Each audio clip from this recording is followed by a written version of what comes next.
안녕하세요. 화장품 회사에 다니고 있는 30대 여자입니다. 우리는 늘 돈이 원수라고 하지만 어느 스코틀랜드 작가의 말처럼 문제의 근원은 돈 그 자체가 아니라 돈에 대한 애착인 것 같습니다. 돈은 마치 비료 같아서 건강하게 벌고 건강하게 쓰면 인간의 삶이 얼마든지 윤택해질 수 있으니까요. 하지만 수단으로서의 돈이 그저 목적이 되면 눈이 멀고 마는 거죠. 과연 돈이 사람을 변화시키는 걸까요? 아니면 변화된 사람은 언제든 돈이 손안에 들어오면 그렇게 될 사람이었을까요? 저는 인생의 큰 고비에서 후자와 같은 사람과의 인연을 완전히 정리하고 돈 앞에서 사람이 얼마나 무지해질 수 있는지 알게 됐습니다. 사람은 태어나면서부터 팔자가 다 정해져 있다고 하잖아요. 속된 말로 사회에서는 줄을 잘 타야 살아남고 출세할 수 있다고 하지만 그 줄들 중에 제일 잘 잡아야 하는 게 바로 탯줄이라고요. 부모의 경제적 지위에 따라 태어나는 자식들의 미래마저 결정되는 게 현실이라는 쓴소리가 나이가 들어가면 갈수록 맞는 말이라는 걸 알게 되는 순간이 있기도 하고요. 저도 그 의견에 어느 정도 공감하는 입장이긴 했어요. 어릴 적 아버지께서 지병으로 돌아가신 후에 어머니가 홀로 집안의 가장으로서 힘들게 산 걸 보고 자랐기 때문에 그랬는지도 모르겠습니다. 어머니께서 작은 족발집을 운영하셨는데 직원도 줄여가면서 정말 밤낮 없이 일하셨어요. 그 덕분에 굶고 산 건 아니었지만 어른이 된 후에 부모님의 도움을 넉넉하게 받을 정도로 여유가 있진 않았죠. 하지만 그렇다고 회의적이거나 현실에서 내 역할이나 지위가 정해져 있다고 낙담하지도 않았어요. 그저 주어진 상황도 감지덕지였고 내 자리에서 내 나름대로 최선만 다하면 세상에 태어난 걸 후회하지 않을 정도로 제 몫을 하는 사람이 되려고 노력하면서 살았네요. 대단한 자리에 오르거나 돈을 숨쉬듯 벌 수 있는 꿈은 이미 오래전에 접었습니다. 그저 내가 잘하고 좋아하는 일을 하고 또 그걸로 내 한 몸 건사할 수 있고 소중하게 생각하는 사람들을 도울 수 있는 정도의 돈이면 괜찮다고요. 근데 저희 오빠는 그렇지 않았어요. 오빠는 늘 부족하다고 생각했습니다. 어릴 적부터 식탁 위에 반찬 개수, 소시지 브랜드가 너무 싼 소시지라서 고기 맛이 안 나는 걸 불평했고 중학교, 고등학교에 올라가면서 남들보다 더 비싼 브랜드의 운동화나 가방을 매길 원했어요. 어머니께서는 최선을 다해 저희에게 해주려고 노력하셨지만 우선순위는 저희의 교육이었지 메이커 딱지가 붙은 신발이 아니었기에 늘 오빠에게는 채워지지 못한 결핍이 있었죠.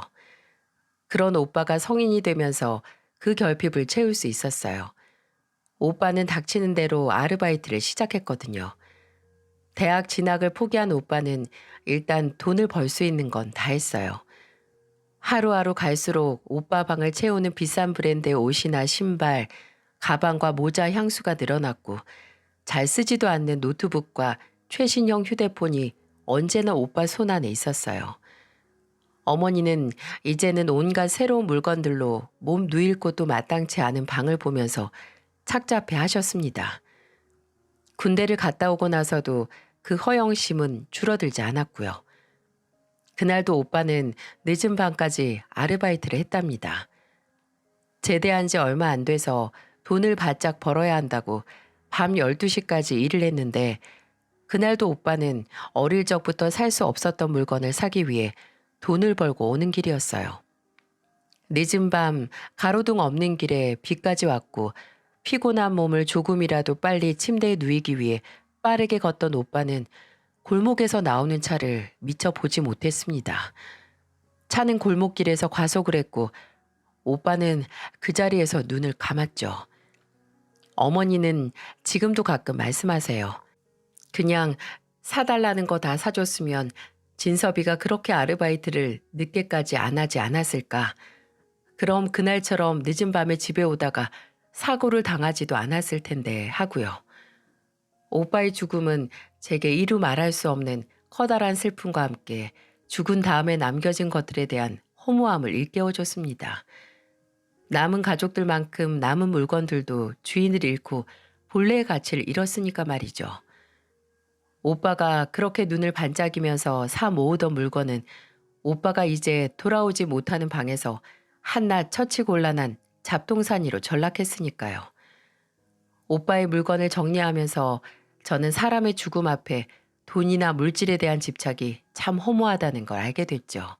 그 후로는 돈은 딱 미래를 위해 모을 만큼 남기고 나머지는 나중에 후회하지 않게 쓰면서 살게 된 것 같아요.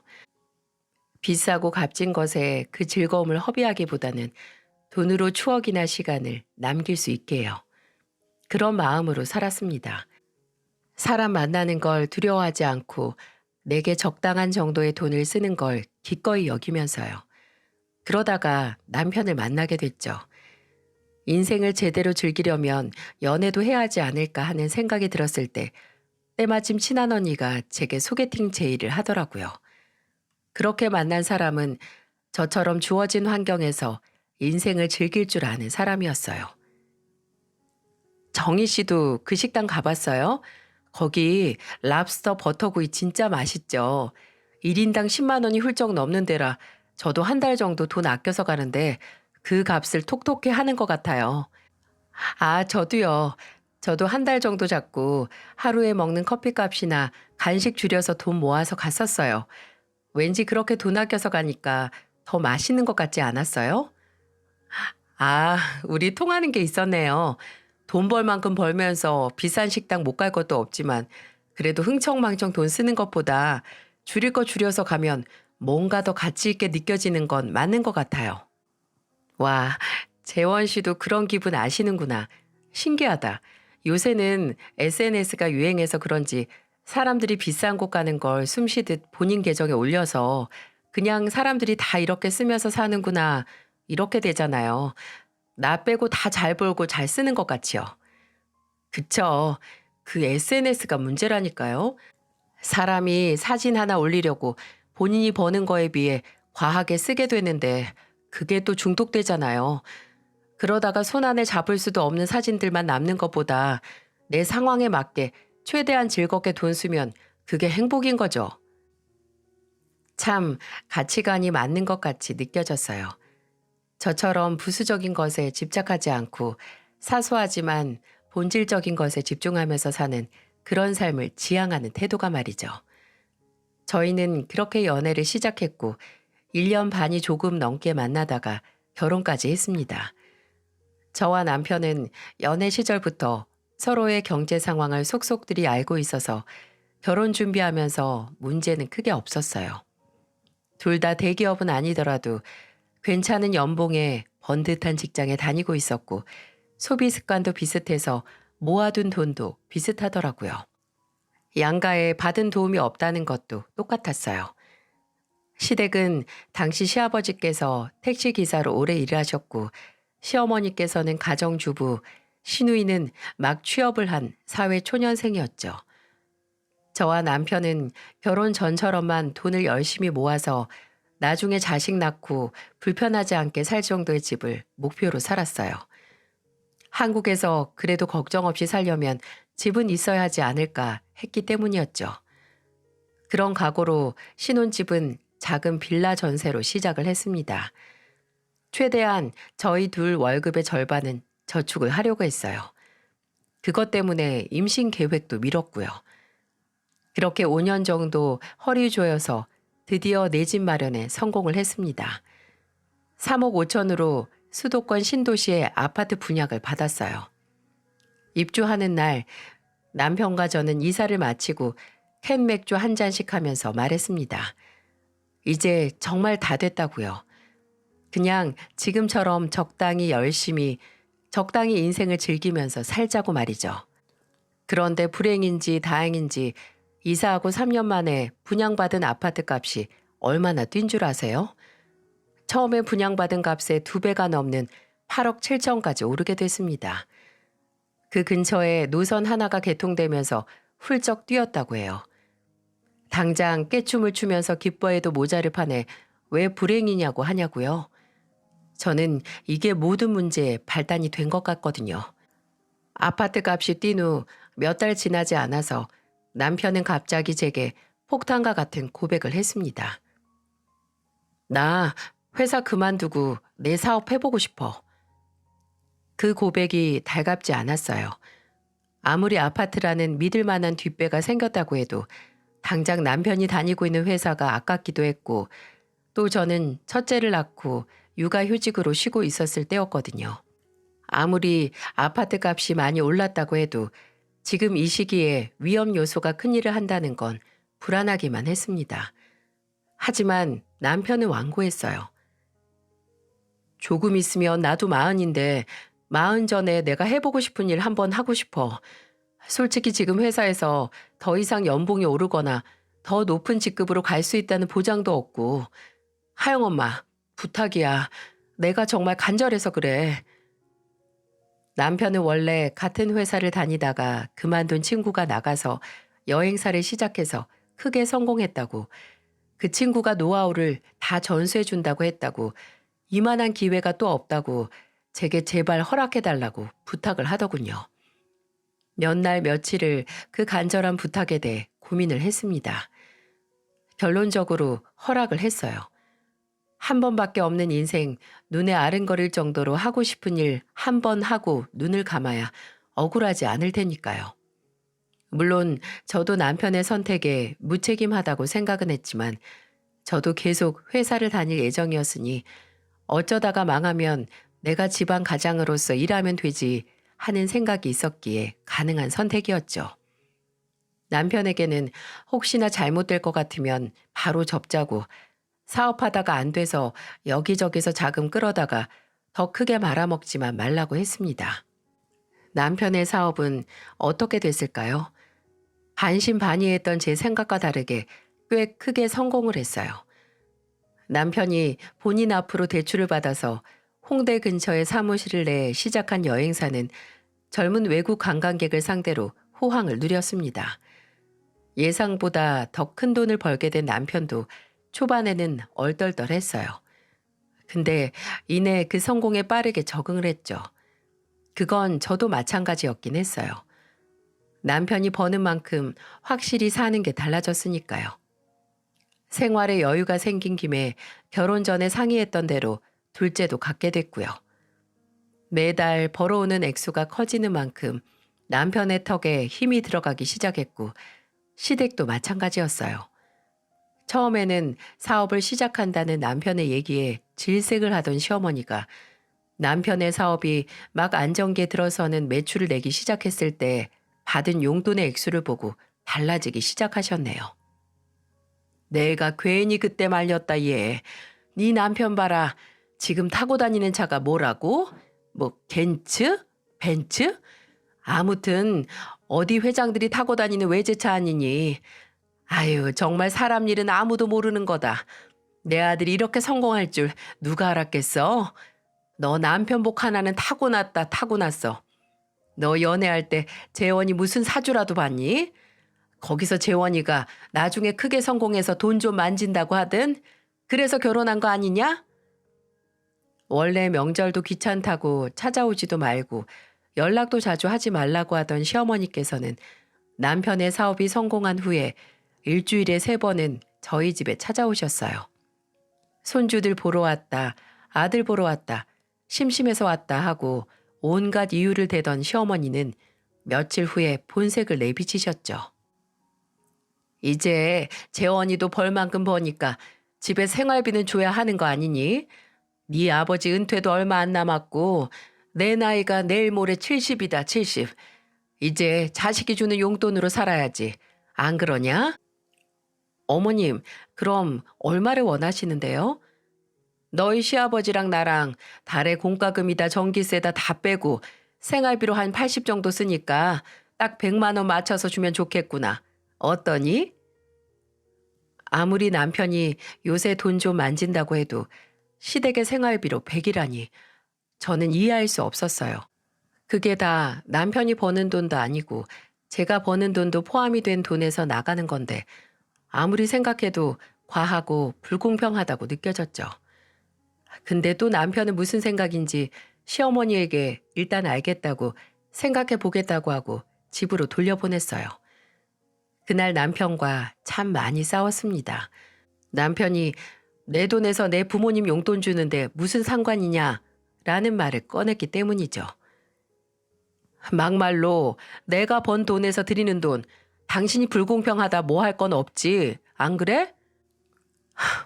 그게 왜 당신 돈이야? 당신이 사업하면서 크게 번 돈만 돈이고 내가 회사 다니면서 번 돈은 돈도 아니야? 아니, 당신 월급 따로, 내가 버는 돈 따로인데 내가 버는 돈에서 드리겠다는 거잖아. 그럴 거면 결혼을 왜 했어? 그냥 동거만 하고 생활비 통장이나 적금 통장도 다 따로 쓰지. 그리고 당신 돈 벌 때 난 뭐 놀았어? 당신 일한다고 늦게 들어올 때 집안 일이다, 우리 하영이 육아다, 다 내가 했잖아. 당신 입으로 들어가는 반찬, 지금 입고 있는 옷, 빨래. 당신이 바쁘다고 하면 내가 다 했는데 그건 왜 생각도 안 해? 돈만 나누지 말고 그럼 집안일이나 애 보는 것도 각각 나누던가. 그럼 당신은 내가 하영이 낳을 때 겪은 고통이나 애 낳고 나서 얻은 병, 그것도 절반으로 딱 나눌 수 있어? 부부 사이에 모든 걸 어떻게 둘로 나눠? 수입도 버는 만큼 각각 나눌 거면 다른 것도 다 배분해서 했어야지. 남편은 끝내 제 의견에 동의를 했어요. 그리고 저희는 매달 시댁에 50, 친정에 50 보내는 걸로 합의를 했습니다. 진짜 이때 돈 문제로 남편과 다툴 수 있다는 걸 처음 알았네요. 하지만 돈 맛을 본 시어머니께서 용돈 50만 원으로 만족을 하셨을까요? 시어머니께서는 종종 남편에게 카드를 빌려가서 쇼핑을 즐기셨어요. 뭐 아들이 어머니 좋은 거 사드린다는데 문제될 거 없었어요. 근데 여기 진짜 어처구니 없는 사건이 하나 있었네요. 하루는 시어머니께서 친구들하고 백화점 갔다가 집에 들어가려고 하는데 짐이 많아서 무겁다고 제게 연락을 하셨어요. 퇴근 시간이기도 했고 그 백화점이 제가 다니는 회사에서 가까웠거든요. 그래서 흔쾌히 집까지 데려다 드리겠다고 했죠. 백화점 앞에서 시어머니를 픽업하려고 있는데 저 멀리 친구분들과 함께 계시는 시어머니가 보이는 거예요. 저는 바로 앞까지 가서 차를 대고 창문을 연 다음에 반갑게 어머님 하며 시어머니를 불렀죠. 근데 그 소리에 뒤돌아본 시어머니의 표정이 어딘가 묘하게 안 이뻐 보이는 겁니다. 뭔가 저랑 제 차를 눈으로 훑어보는 것 같기도 했고요. 같이 있던 시어머니 친구분들이 저를 시어머니께 물었어요. 어머, 며느리인가? 며느리가 데리러 온 거야? 아유, 자긴 좋겠다. 며느리가 이렇게 차 막히는 시간에 딱 데리러도 오고. 아니, 며느리는 무슨 우리 아들 하는 여행사 직원 불렀어. 순간 제 귀를 의심했네요. 저는 한순간에 남편 회사의 직원이 됐습니다. 제가 뭐라 말하기도 전에 시어머니는 친구분들에게 인사를 하고 순식간에 차에 올라타시더라고요. 그리고 누가 쫓아오는 것도 아닌데 이렇게 말하셨어요. 예, 빨리 가라, 빨리. 대체 이게 무슨 일인 걸까요? 저는 시어머니의 말대로 일단 운전을 했어요. 차 안에는 어색한 정막이 감돌았습니다. 도저히 안 물을 수가 없어서 아까 상황에 대해 넌지시 물어봤죠. 어머님, 왜 저 며느리가 아니라 남편 회사 직원이라고 아까 하셨어요? 시어머니는 한동안 제 물음에 대답하지 않으셨어요. 묵비권을 행사하는 것처럼 입을 꾹 다물고 한숨만 푹 쉬셨어요. 그리고 시댁 앞에 다 당도해서 차에 내릴 때쯤 이런 말을 하셨죠. 너 차 바꿀 생각 없니? 이 차 몇 년을 탔어?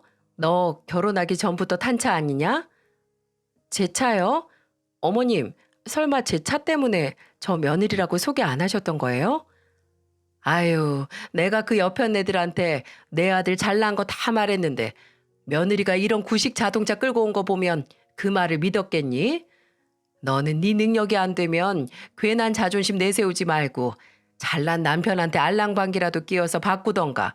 이게 뭐니? 어? 차가 잘 나가기만 하면 되죠, 어머님. 무슨 남들한테 과시하고 얼마나 돈 번다고 보여주려고 차를 바꿔요. 이 구식 자동차 없었으면 오늘 어머님 데리러 오지도 못했어요. 제가 좋게 말을 해도 시어머니는 끝까지 제 차 내부를 고개를 내저으면서 봤습니다. 심지어 다 도착해서 내리고서도 뒤돌아 제 차를 흘겨보고 집으로 들어가셨죠. 참나, 제 차가 무슨 다 쓰러져서 나가지도 않는 고물차도 아니고 국산 SUV였거든요. 그게 창피하다고 그 난리를 피우신 겁니다. 믿어지시나요? 참, 이유가 유치하기 짝이 없어서 화도 내기 애매하고 웃음만 나더군요. 근데 이 말을 듣고 제 남편이 보인 반응이 더 어처구니가 없었어요. 그러게, 내가 나 차 살 때 바꾸자고 했지? 당신 차 오래되긴 했잖아. 어디 가서 그런 거 끌고 다니면 화석이 움직인다고 신기해서 손가락질할걸? 이런 말을 하면서 본인이 바꿔준다고 하더군요. 솔직히 돈 많이 벌어서 차를 바꿔준다는 게 나쁜 게 아닙니다. 오히려 고마워해야 할 일이죠. 근데 사업을 하기 전에 남편이었다면 속물 같은 시어머니를 탓했을 거예요. 잘 굴러가는 제 차가 아니라 저는 왠지 씁쓸한 기분에 됐다고 아직 탈만하니까 괜찮다고 했어요. 환장하겠는 건 이후에 무슨 생각을 한 건지 남편이 차를 한 대 더 뽑았다는 겁니다. 마세라티라는 고급 차로 말이죠. 제게 새로 뽑았다고 자꾸 반짝거리는 차키를 뽐내는 남편을 보고 어디선가 경고등이 울리는 것 같았습니다. 솔직히 버는 것에 비해 남편이 돈에 취해서 과소비를 하는 것 같았으니까요. 여보, 요즘 돈을 너무 많이 쓰는 거 아니야? 뭐가? 그냥 버는 만큼 쓰는 거지.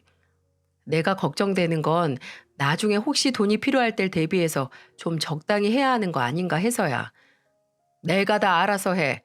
사업하면서 차 한 개라고 하면 사람들이 진짜 돈 좀 만지는 건지 의심부터 해. 이것도 다 비즈니스라고. 여행사 하는 사람이 뭐 그렇게 차 자랑할 때가 있다고 그래. 당신 안 그랬잖아. 나 좀 무서워. 당신이 너무 돈을 펑펑 쓰고 다녀서 돈 무서운 줄 잊은 것 같아. 그만 좀 해. 돈을 잘 벌어다 줘도 잔소리야? 내가 그동안 돈 무서워서 못했던 거 할 수 있을 때 한다는 거잖아. 옛날에는 무슨 인생을 즐기면서 살자며. 적당히 즐기자고 했지, 적당히. 이게 근데 적당이야? 억짜리 외제차를 덜컥 사는 게? 나한테는 이제 이게 적당이야. 아휴, 됐다, 말을 말자. 돈도 다 쓸 줄 아는 사람한테 들어오는 거야. 당신은 제대로 인생을 즐기는 게 뭔지 몰라서 그래. 차뿐만이 아니었어요.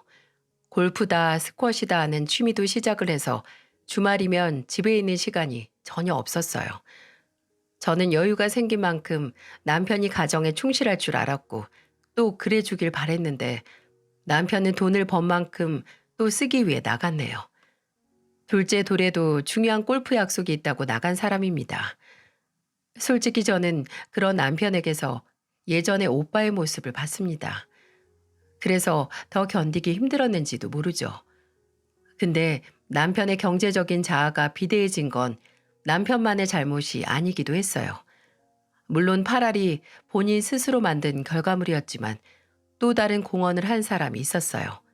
바로 시어머니였죠.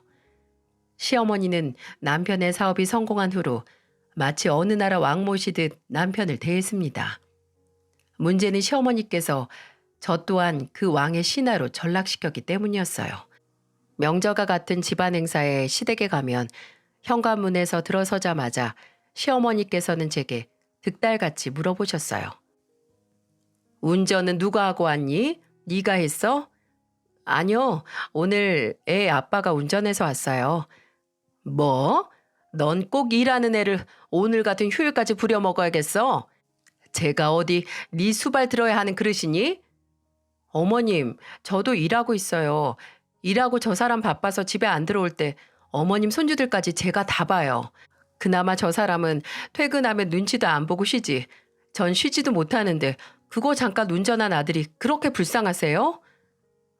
시어머니께 사업을 하는 아들은 며느리까지 나서서 받들어 모셔야 하는 존재가 됐습니다.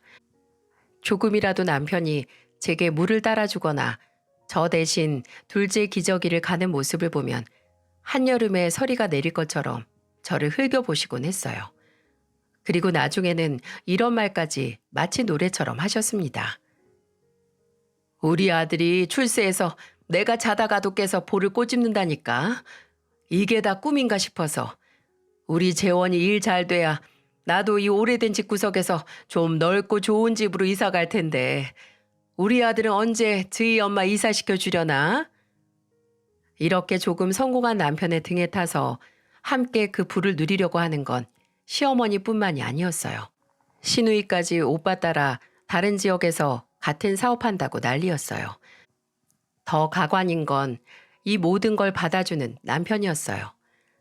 이사를 시켜달라는 시어머니께 조금만 기다려라 진짜 호강시켜드린다 하고 시누이에게는 회사 그만두고 대출받아서 사무실부터 내라고 헛바람을 들게 했으니까요. 지키지도 못할 약속은 조금 쌓인 돈 하나 믿고 다 하고 다녔네요. 그나마 다행이었던 건 시아버지께서 본인 생활비는 알아서 한다고 계속해서 택시 운전 일을 하셨던 것뿐이었네요. 하지만 이 모든 게 그리 오래가진 않았습니다. 다들 아시죠? 우리나라에 몇 년간 어떤 일이 있었는지. 비상시국으로 인해서 해외여행이 몇 년 동안 거의 막혀버렸었는데 그 타격은 여행사를 했던 남편에게 더 잔인하게 다가왔어요. 처음에 해외 여행객들 수가 줄어갈 때도 남편은 크게 걱정하지 않았습니다. 다 한때라고 이제 서서히 풀릴 거라고 하면서요. 근데 그게 3개월, 반년, 1년이 지나도 심해졌으면 더 심해졌지 완화되지 않았잖아요. 남편의 그 자랑스럽던 사업은 순식간에 곤두박질 쳤습니다. 10명은 됐던 직원도 반토막으로 줄었고 관광객이 주 대상이었던 여행 패키지를 국내 여행객 위주로 돌렸지만 효과가 없었어요. 그제야 문제 인식이 된 남편의 요청대로 아파트 담보대출로 급한 불을 껐습니다. 아파트가 공동명의라서 대출을 받으려면 제 동의가 필요했는데 그래 한 번쯤은 괜찮겠지라는 생각을 했어요. 사람 일이라는 게 될 때가 있으면 또 안 될 때가 있으니까요. 근데 그게 한 번으로 될 게 아니었네요. 사무실 임대료, 직원들 월급까지 주지 못할 상황이 됐을 때 저는 사업을 접자고 했어요. 지금 정리해서 더 큰 피해를 막자고요. 하지만 남편은 처음이자 마지막 영광을 안겨주었던 사업을 쉽게 포기하지 못했습니다. 제가 돕지 않으니 본인 앞으로 대출을 당길 대로 당겨서 사업을 유지했어요. 문제는 평소 소비 습관도 그대로 유지를 했다는 거였어요. 당장 같이 일하는 직원들도 돈을 못 줘서 자르는 마당에 명품 브랜드 정장과 구두가 대체 왜 집으로 배달이 되냐 이 말입니다. 당신 이번 달 당신 카드값 봤어? 2개 다 한도 초과야. 이거 어떻게 낼 거야? 아이, 알아서 해. 나 보면 돈 얘기밖에 안 나와? 아니, 집안에 당신한테 온 택배 상자만 가득한데 내가 돈 소리가 안 나오게 생겼어? 돈이 없어서 대출받은 사람이 왜 자꾸 이런 사치를 해? 당신한테 달라고 안 해. 걱정하지 마. 걱정하지 말라고? 당신 지금 나한테 생활비 안 준 지가 얼마나 됐는지 계산 좀 해봐. 지금 대출금 이자도 다 내가 내고 있잖아. 사업이 기울고 나서 거의 1년 동안 남편의 생활비를 전혀 주지 않았어요. 집에서 고정적으로 나가는 생활비는 모두 다 제 월급으로 해결을 했고요. 나중에는 도저히 남는 게 없어서 양가에 보내는 용돈을 줄이자고 했습니다. 근데 또 그건 안 된대요. 본인 집에는 본인이 알아서 보낼 테니까 제 집에는 제가 알아서 보내라고 하는 거예요. 돈 문제로 저희 사이가 벌어진 후에는 남편은 사무실에서 잔다면서 집에 들어오지도 않았고요. 제가 돈 문제로 스트레스 주는 게 싫다나요? 참나. 제가 돈 얘기를 안 할 수 없게 만든 게 누군데 스트레스를 받는다고 하는 건가요? 그렇게 자존심 세우면서 뻗대는 사람이 한 번 제게 꼬리를 말면서 간절하게 부탁을 한 적이 있었는데요. 본인 앞으로는 대출을 받을 대로 받았으니까 신용도가 높은 제 앞으로 대출을 받아서 그 전에 받은 대출 빚을 갚자고 하네요. 아니, 빚으로 돌려막자니 이게 말이 됩니까? 저는 말도 안 되는 소리 하지 말라고 하면서 다른 방안을 제안했어요. 여보, 차라리 우리 지금 차를 팔자. 지금 있는 거 2대 팔면 당장 급한 대출 원금은 갚을 수 있잖아. 그걸로 당신 사무실 다음 달 임대료까지도 어떻게 되겠지. 그게 제정신이야? 지금 나한테 뭘 팔라고? 차라리 대출 받기 싫으면 싫다고 해. 그 차가 대체 뭐길래 이렇게 팔기를 싫어해. 당장 건물에서 쫓겨날 수도 있는데 그 차가 더 중요하다고? 그건 내 자존심이야, 자존심. 내가 이 사업으로 이만큼 성공했다는 증거라고. 지금 그 사업 말아먹게 생겼는데 증거가 다 무슨 소용이야. 왜 이렇게 정신을 못 차려? 됐어. 내가 알아서 할 테니까 앞으로 나한테 차 팔라 뭐라 할 생각하지 마. 아마 이때였던 것 같아요. 남편과의 이혼을 생각하게 된 게. 애가 2이나 되는 인간이 딸린 가족들 생각하지도 않고 그저 그 비싼 외제차에 눈이 멀어서 입에 거품까지 물면서 못 판다고 하는 모습을 보고 말이죠. 솔직히 이전까지는 사람이 살면서 바닥을 찍을 때가 있고 그래도 다시 시작할 수 있다고 믿으면서 제 아이들을 위해 참았는데 당장 지금 뭐가 중요한지 정신 차리고 차오르는 수면 위에서 뭘 건져야 하는지 분간을 못하는 남편을 보면서 저는 천천히 마음 정리를 시작했습니다. 근데 그 정리를 본의 아니게 누가 도와주더라고요. 남편이 사업을 유지한다는 명목으로 또 어김없이 골프를 치러 간 주말, 집에 저와 아이들만 있었는데 초인종이 울렸어요. 시어머니가 오셨나 하는 생각에 나갔는데 인터폰에는 너무 젊은 여자가 서 있더군요. 누구지 싶어서 인터폰에 대고 물었는데 참나 그 대답이 가관이었어요. 송재원 씨가 오늘 양평 골프장에 간 걸 아는 사람이에요. 잠깐 멍하게 이게 다 무슨 소리지 했습니다. 누구길래 내 남편 이름과 자주 가는 골프장 그리고 오늘 스케줄까지 다 알고 있는지. 아마 그때 아직 남편에게 마음이 남아있을 때였다면 그냥 무시했을 거예요. 하지만 아니었거든요. 저는 애들을 애들 방에 넣어놓고 여자에게 문을 열어줬습니다. 실제로 보니 인터폰을 통해서 본 것보다 더 어려 보이더군요. 웃긴 건 제가 태어난 얼굴로 문을 열고 들어오라고 하니까 당황하더라고요. 처음에는 내쫓길 거라고 예상했겠죠. 심지어 제가 커피까지 대접하니까 참 멍청한 표정을 짓더군요. 왜 가만히 있어요? 할 말이 있어서 온 거 아니에요? 나 송재원 씨 애인이에요. 우리 만난 지 1년도 넘었고 나 그 사람 애기도 가졌어요. 그래요? 축하해요. 지금 안 믿어서 그러시나 본데 우리 같이 살고 있어요. 그리고 내가 여기 테스트기까지. 아니요, 믿어요. 축하해요. 나랑 공통점이 있네. 나도 그 사람에 낳아봤거든요. 2명씩이나. 자식이 2 있다고 재원 씨가 그쪽이랑 쭉 살 것 같아? 재원 씨, 당신이랑 애들 버리고 나한테 온다고 했어. 그럼 그때까지 기다리지. 난 왜 찾아왔어요? 애도 태어날 거니까 더 이상 기다리기 싫어서요. 그쪽한테 그쪽 처지 좀 상기시켜 주려고 왔어요. 시간 낭비하지 말고 알아서 떨어져 나가라고. 아, 그랬구나. 걱정 말아요. 내가 그 인간 갖게 해줄게. 남이 버린 거 좋아할 것처럼 보이는데 내가 버리면 그때 주워가요. 그렇게 말하고 저는 본인이 벌려놓은 상황을 이해하지 못하는 여자를 내보냈습니다. 그리고 식탁 의자 옆에 있던 휴대폰을 들었어요. 휴대폰에는 녹음 중이라는 화면이 떠져 있었어요. 이미 남편과의 이혼을 생각하고 있던 저는 남편의 외도가 충격적이고 화가 나면서도 또 다른 기회처럼 느껴지기도 했어요. 하려면 조금이라도 제게 쉽게 만들어야 했으니까요. 저는 그날 밤 남편에게 들어오면 말하려고 했습니다. 더 이상 능력도 안 되는 사업 빚만 늘려가면서 어거지로 유지하고 꼴의 바람까지 피운 당신이랑 이혼하겠다고요. 하지만 새벽에 술에 만취하고 온 남편 때문에 할 수 없었죠. 들어오자마자 현관에 엎어져서 자는 인간을 보니 이혼 얘기는 미뤄야겠다 했네요. 저는 내일을 기약하며 자는 남편 주머니에서 차키를 빼서 지하 주차장으로 갔습니다. 그리고 남편 차 블랙박스에서 메모키 카드를 빼서 집으로 왔습니다. 찬 바닥에서 자는 남편을 뒤로 한 채 메모리 카드에 저장된 영상들을 일일이 확인했어요. 그중 2가지 장면을 확인했습니다.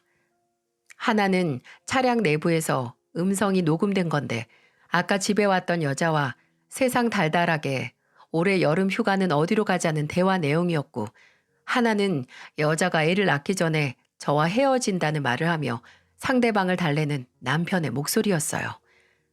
저는 그 영상을 제 개인 노트북에 옮기고 차분하게 다음 날을 기다렸죠. 남편과 마주하고 결말을 내는 날을 말이죠. 월요일이었기에 퇴근 후에 말하기로 했습니다. 그날은 일하는 내내 어떻게 얘기를 할지 머릿속에서 그 생각이 떠나지 않았어요. 설령 말하다가 감정이 북받쳐도 울지 말고 마음이 흔들리지 말자. 나와 내 애들을 위해서라고 제 자신을 다독였어요. 그렇게 하루가 다 가고 첫째와 둘째를 각각 학교와 어린이집에서 픽업을 하고 친정에 데려다 놨습니다. 그 전날 밤에 미리 싸둔 짐도 같이 말이죠. 어머니께서는 이전에 제가 이혼을 할 거란 걸 아시고 있었기에 얘기 잘 하고 오라고 저를 다독여 주셨어요. 어머니의 응원을 받고 집으로 돌아갔죠. 근데 아직 집에 없을 거라고 생각한 남편이 집에 있었던 모양이더라고요.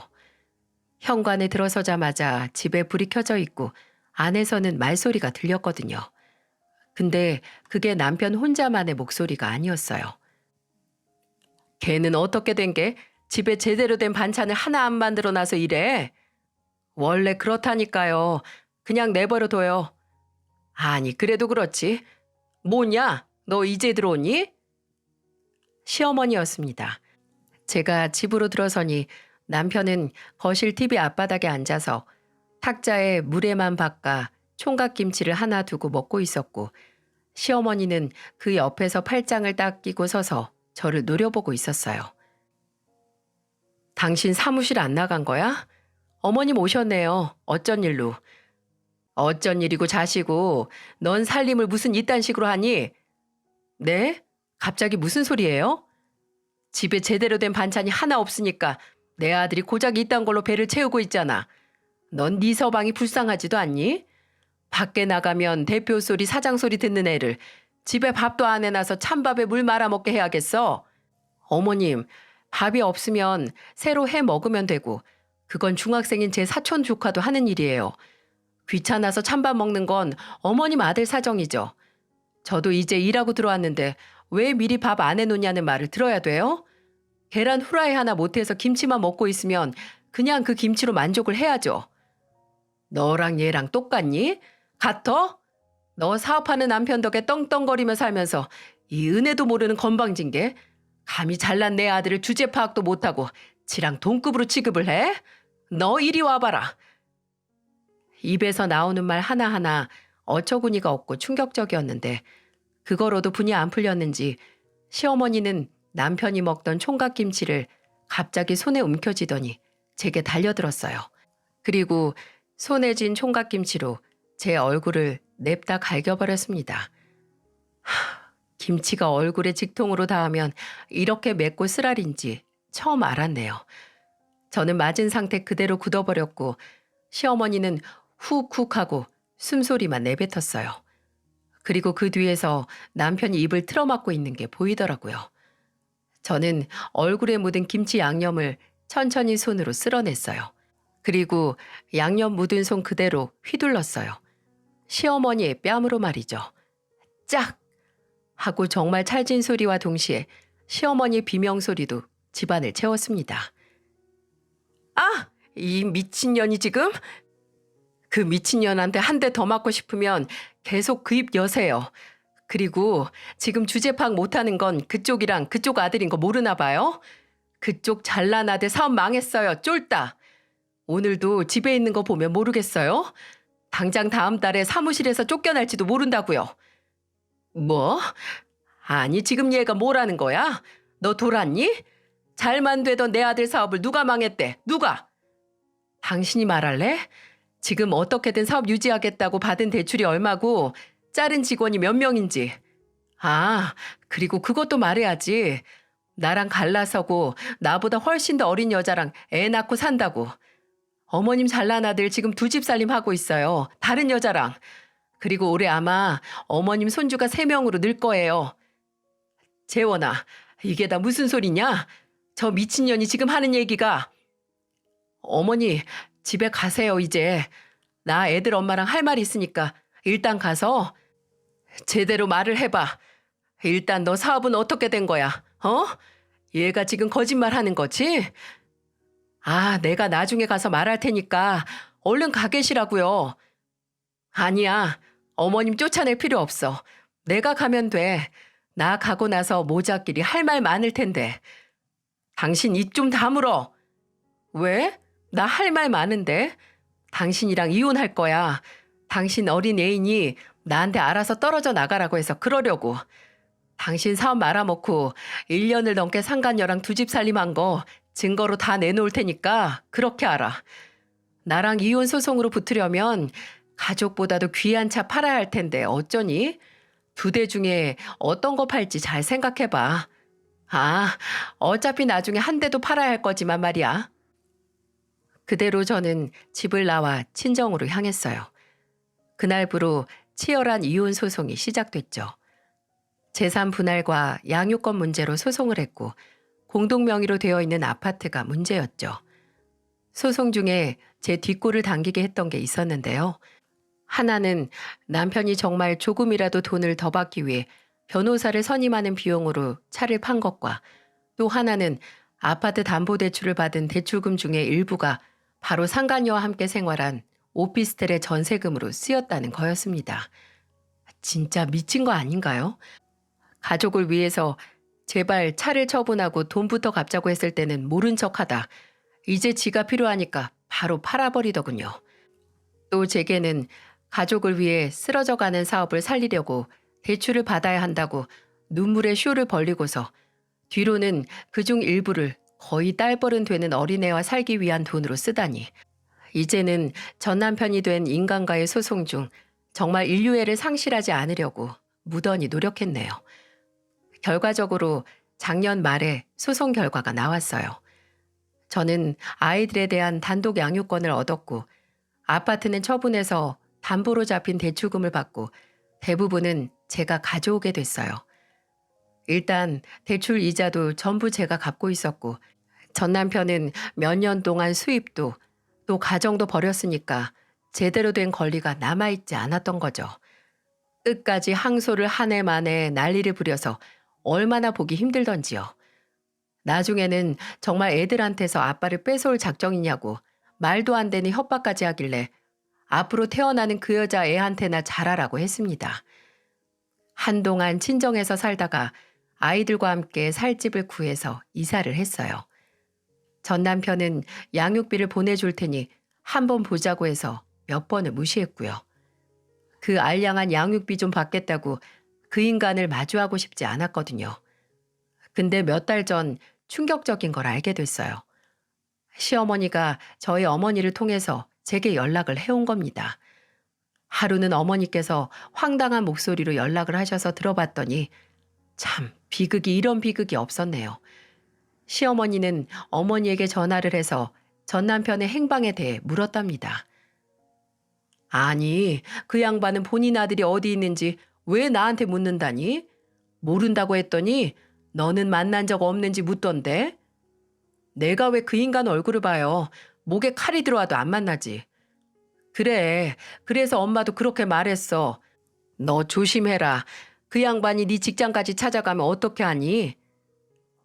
말이 씨가 된다고 시어머니는 정말 제 회사 앞까지 찾아오셨네요. 가슴팍에는 갓난애 하나를 안고 말이죠.